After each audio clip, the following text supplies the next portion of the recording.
Hey, Professor. I hope you're doing well. I'm going to run through our end of the year performance, mainly the four metrics that you asked us to run through, which are the cumulative profit, average market share, average return on assets, and our ending stock price. And then I'm going to base that off of why we came in second.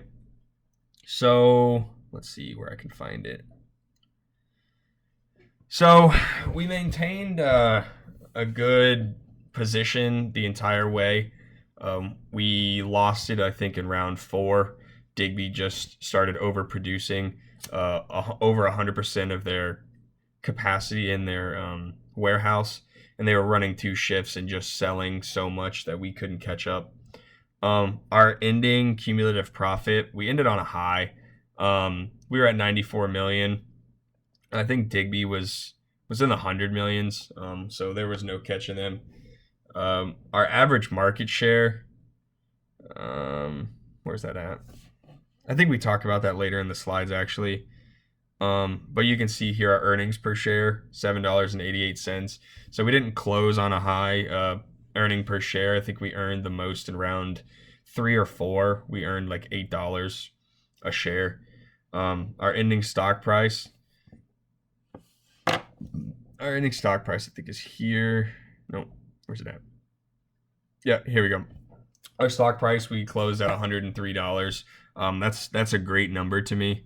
That stock price is awesome because we started at like 65, I think, or $70 per share.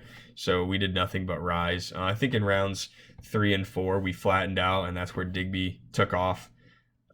We couldn't catch him after that. And then our average return on assets, right here, our return on assets was 8.9%. That's a good return on asset. But I think Digby was just, like I said, they were selling so much and they were producing so much that their return on assets were low, but it was the volume that they were selling by.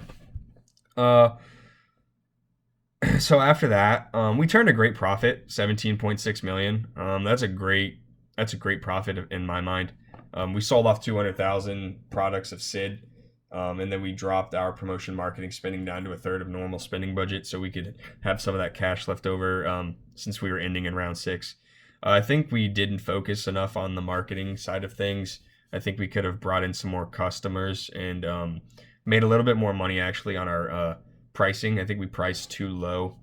We could have priced if we were going to price that low, I'm sorry, we should have made more and produced more, because I think that's what Digby did. They really took advantage of the low pricing but just overproducing. We had no stocks or dividends ever paid, and we moved product cane from the high segment to traditional because it wasn't really selling that well in the high segment. Or sorry, it was selling good in the high segment, but we moved it to traditional for round 6 because if there were more rounds, we would have moved it to the low and then got rid of it. Our competition, like I was talking about, Digby and Gold managed to keep their lead that they had on us. They had marginal edges the prior 2 rounds, but in this round, they just really took off. Here's our final results. Chester ended with 147.1. Digby had 147.3. Or sorry. Yeah, exactly. You can see here Digby just took off in round 6.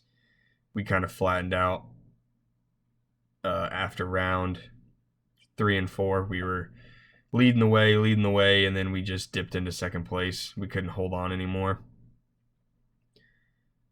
In our tableau graphs, we go over a little more. Here's round 1 through 3. Chester, we were taking off. Then we starting to flatten out here. Measures by company. If we were just keep the price low and sell more, I think we could have really taken over first place. And then our summary here. Round 1, we strategized our position based off our customers' buying criteria to ensure sales. Yet we failed to issue long-term debt, and I think that's what Digby did. Digby issued long-term debt in rounds 1, which really helped them. Round 2, we issued long-term debt. I think that we did it too late. We also introduced a new product. I think we introduced a new product a little too early. And we also introduced a high product in round 3. So I think when we introduced a new product in both of those rounds, it took a lot of our cash and our profits started to decrease in automations for our low end product. Round 4, Dig Me overtook Chester, putting us into second place, correct?